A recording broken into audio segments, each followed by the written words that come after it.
Salut, c'est Elsa, j'espère que vous allez bien. Aujourd'hui, je voulais vous parler de ces projets boulets. Peut-être que vous en avez chez vous. Vous savez, le genre de projet qui traîne dans nos placards. Peut-être que si votre mojo couture est en train de diminuer en flèche, peut-être que si vous ne retrouvez plus la passion initiale de la couture, peut-être qu'il est temps de vous attaquer à vos projets boulets. Alors, je vous propose 6 conseils pour en venir à bout.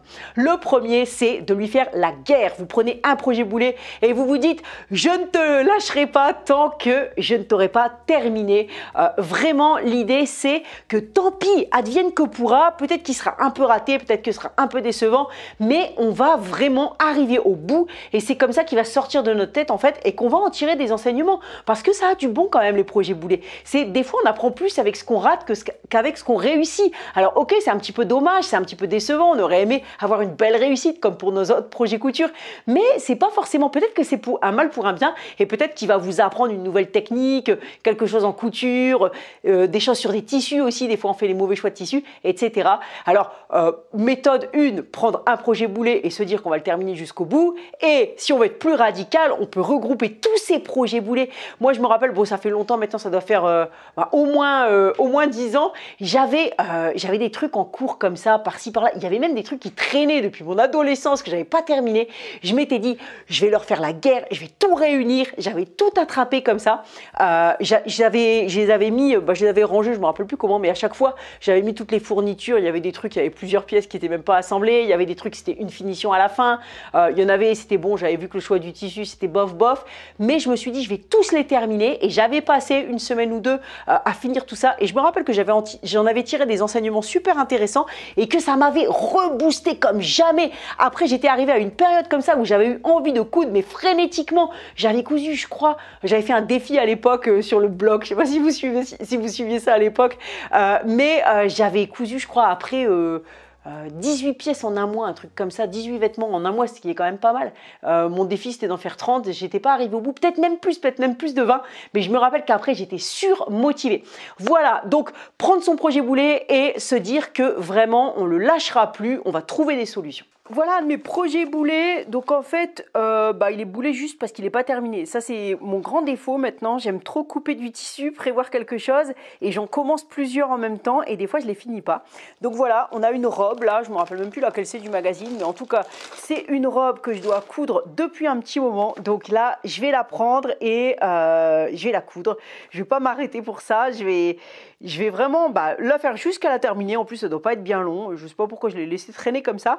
Donc, je vous la montrerai dans un prochain podcast. On verra si j'ai tenu parole. Deuxième point, essayez de réfléchir à ce qu'on pourrait améliorer, aux solutions qu'on pourrait apporter. Alors, si le tissu, c'était un mauvais choix de tissu, tant pis. Mais par exemple, si c'était, je sais pas, un vêtement un peu ample et qu'on a pris un tissu un peu trop rigide, donc tout de suite, ça fait un effet comme ça, sac de couchage.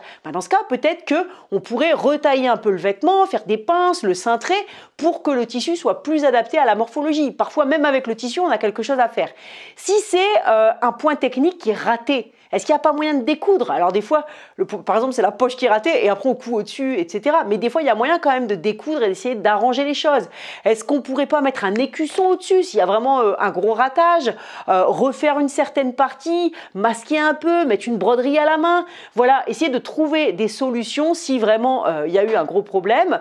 Et après, si c'est boulé parce qu'on se dit ça ne nous va pas très bien et du coup on n'a pas terminé, je pense que c'est intéressant de se forcer quand même à terminer les choses. Et puis si c'est pas votre taille, pourquoi pas l'offrir par exemple, l'offrir à quelqu'un qui a une taille plus adaptée. On va essayer de trouver une solution de sauvetage du projet boulet, voilà, même si à la fin c'est pas le projet de notre vie, pour essayer en tout cas de vraiment le mener à son terme.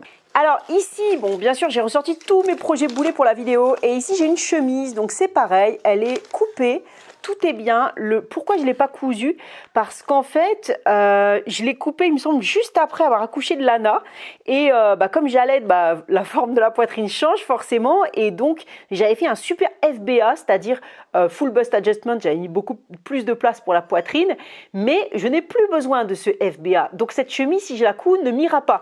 Donc, idée pour résoudre ce problème technique, tout simplement, c'est de reprendre le devant de prendre le devant sur le patron sans le FBA et de voir si je peux le recouper à l'intérieur. Alors je pense pas parce que ça aura modifié certaines parties, mais il me reste un petit bout de ce tissu-là, donc je pourrais juste recouper les deux devant, garder le reste et puis coudre la chemise pour qu'elle m'aille enfin. Alors, point numéro 3, on en a parlé un peu avant, mais ne pas hésiter à découdre. Et là, c'est vraiment un réflexe qu'il faut prendre quand on coud un vêtement. Des fois, il y a un truc, on se dit, bof, bof, hein, c'est pas terrible, j'aurais pu faire mieux. Enfin, des fois, on est distrait, on coud en regardant autre chose, ou on fait pas attention, ou alors on va trop vite, ou je sais pas, ou voilà, ça arrive à tout le monde de déraper, ou alors peut-être que c'est une nouvelle technique, vous n'êtes pas encore trop au point là-dessus et vous dites vous allez tester quand même. Et il y a toujours cette petite voix dans notre tête, je sais pas si vous l'avez, qui dit ah, ça, tu vas pas aimer, je pense que tu vas le regretter. Et puis on se dit mais non, c'est bon, allez, et on continue. Dites-moi si vous connaissez ce moment-là. Moi, je ne fais plus maintenant, mais il y a eu, j'ai fait tellement de fois en fait ça. Et après, voilà, on reprend son projet, on se dit ah là là, comment j'aurais pas dû coudre ça comme ça, pourquoi j'ai pas décousu. Et voilà, même les meilleurs peuvent découdre leur projet. On peut très bien, peu importe, quel que soit votre niveau couture, si ça vous plaît pas, n'hésitez pas à découdre et à refaire. Alors, il y a des choses qui sont extrêmement compliquées à découdre, des tissus par exemple où il y a plein de poils ou des trucs comme ça, où c'est atroce de voir les fils de découdre, mais dans la plupart des cas, c'est pas très compliqué de découdre. On se munit du petit découpe-vite et on découd tout ce qui pose problème et on recoud après. Et ça nous évite de faire des gros ratages à la fin. Mais si on est déjà à la phase méga boulet où il y a des points techniques qui n'ont pas du tout été bien faits et où c'est pas très beau, on peut quand même réussir à découdre certaines parties pour reprendre et pour recommencer les choses qui ont été ratées. Voilà, donc n'hésitez pas à découdre, réfléchissez à ça, est-ce que je pourrais améliorer mon projet boulet en décousant quelques points. Point numéro 4, essayez le terminer. Donc on a dit qu'on allait lui régler son sort, vraiment le terminer, mais dans un court laps de temps. Parce que si vous commencez, le Mojo Couture ne va pas revenir si vous faites un tout petit peu, et puis après, 4 jours après, vous refaites un petit peu, et ensuite vous refaites un tout petit peu. Et là, ça s'essouffle, et puis on se dit, bon, tant pis, c'est raté, c'est raté. Voilà. Et puis si vraiment c'est totalement raté, dans ce cas, je sais pas, mettez le tissu à recycler, ou voilà, trouvez quelque chose, mais vraiment, essayez de faire ça sur une courte période pour vous dire, vraiment, je vais Enfin voilà, là je décide de terminer ce projet boulet là, je ne vais pas faire ça sur 2 mois, je vais essayer de prendre, pourquoi pas par petits morceaux, vous savez, technique Kaizen, on fait des petits bouts, des petits bouts, des petits bouts, mais essayez de les resserrer dans le temps pour qu'ils soient terminés relativement vite, sinon vous allez vous décourager, vous allez le laisser tomber. Donc essayez de le terminer, mais en un temps restreint. Alors le problème quand on laisse du temps passer, c'est que des fois on ne sait même plus ce qu'on doit faire, ou on ne sait même plus. Donc là j'ai un soutien-gorge, donc qui est bien cousu, tout va bien pour ce soutien-gorge. Le seul truc c'est que je l'ai cousu de façon classique, mais je voulais après rajouter un système spécial pour l'allaitement en fait, pour pouvoir allaiter. Vous voyez, on peut là ouvrir, allaiter, mais là ça peut pas juste tomber comme ça dans le vide. Il faut un petit élastique qu'on va mettre ici et qu'on va venir coudre en bas du bonnet. Et ça c'est tout simple. Et je me rappelle que l'élastique je l'avais coupé quand j'ai fait le soutien-gorge. Et j'ai cousu plein de soutiens-gorge en même temps, donc la plupart ils sont terminés, je les mets pas de problème. Et celui-là il est resté de côté comme ça. Et là c'est on voit que le fait d'avoir laissé passer du temps avant de finir, alors c'est pas vraiment un projet boulet, j'aurais dû, maintenant il devient boulet parce qu'il traîne et qu'il n'est pas fini. Et que je sais plus où sont les petits élastiques fins beige. J'en ai trouvé des noirs, sinon je mets des noirs, là j'en ai des noirs avec à côté. Et il faudrait une bonne fois pour toutes le terminer. Et donc quand on laisse passer du temps, on se rappelle plus ce qu'on doit faire, ça traîne dans notre tête, c'est jamais très bien. Et du coup, le mieux c'est de finir un projet du début à la fin sans s'arrêter, c'est toujours beaucoup mieux. Point numéro 5, en tirer des leçons pour la prochaine fois. Et ça, c'est hyper intéressant parce que ça peut permettre nettement de progresser. Est-ce que c'est le tissu qui n'était pas adapté? Pourquoi? Quel était ce tissu? Est-ce que vous connaissez sa composition, son grammage? Qu'est-ce que vous connaissez sur le tissu? Qu'est-ce que vous connaissez sur le projet? Est-ce que vous auriez pu éviter ça? Peut-être en lisant mieux les tissus préconisés dans le patron, en connaissant mieux les tissus. Est-ce que c'est un point technique que vous n'avez pas réussi? Et dans ce cas, ça pourrait être intéressant de faire quelques pièces d'études, de travailler ce point technique-là pour vous améliorer. Est-ce que il fallait faire des ajustements, il faudrait vous pencher sur les ajustements. Est-ce que c'est la taille qui a été mal choisie? Est-ce que, voilà, essayez de voir tout ce que vous pourriez retirer comme enseignement pour ne plus faire cette erreur la fois suivante. Et là, dans ce cas, le projet boulet sera un projet réussi puisqu'il vous aura permis d'avancer. Il y a quelque chose il y a un dicton qui dit, alors je ne sais pas si je vais me rappeler exactement, je ne perds jamais, soit je gagne, soit j'apprends. Voilà, je ne sais plus trop qui a dit ça, si je le retrouve, je le mettrai.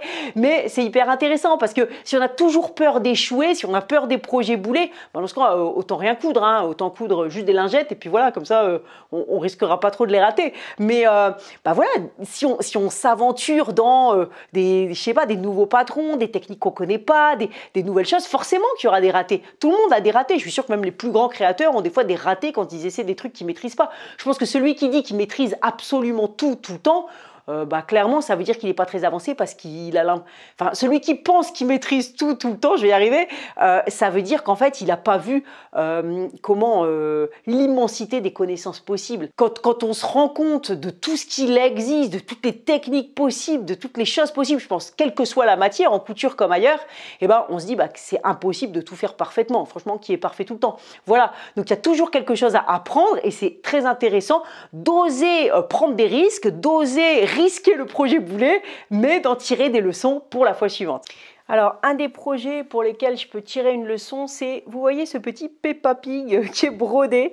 Donc en fait, c'est quand j'ai eu ma brodeuse, j'ai fait des petits tests et j'ai brodé ce petit Peppa et j'ai pas utilisé le bon entoilage et on le voit parce que là, ça dépasse un peu, là, c'est pas super joli, il y a quelques petits défauts et du coup, ça me plaît pas trop. Du coup, ça traîne dans ma pile de projets boulets et donc, bon, la leçon est tirée, c'est-à-dire que maintenant, il faut utiliser le bon entoilage pour ce genre de tissu, mais je me retrouve avec ce petit Peppa qui est pas super bien brodé. Je peux pas découdre parce que bah voilà, c'est une broderie comme ça faite à la brodeuse, mais par contre Lana, en fait, si je lui couds quelque chose avec ça, ça va lui faire plaisir. Elle va pas me dire, surtout qu'elle a 2 ans, elle va pas me dire là, ça dépasse un petit peu. Hein. Donc, je ferais mieux de coudre mon petit sweat à partir de ça.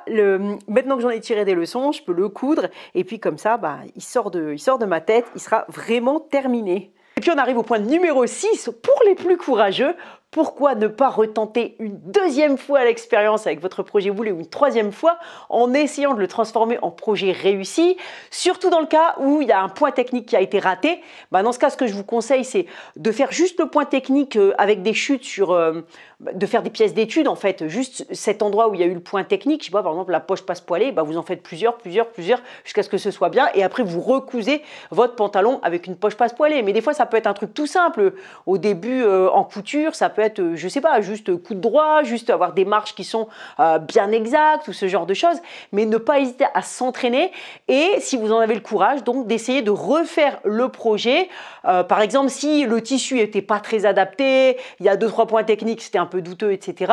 Pourquoi ne pas reprendre un tissu plus adapté, essayer de le refaire en s'appliquant plus sur les points techniques et puis avec un peu plus d'entraînement, ça va sûrement mieux fonctionner et puis d'essayer d'en faire un 2e et puis qui sait, un 3e, un 4e exemplaire pour que ce soit vraiment réussi. Et je pense que c'est les personnes qui osent comme ça faire plusieurs fois la même chose jusqu'à maîtriser qui vont réussir à maîtriser la technique tout simplement et à avoir des projets 100% réussis au bout d'un moment.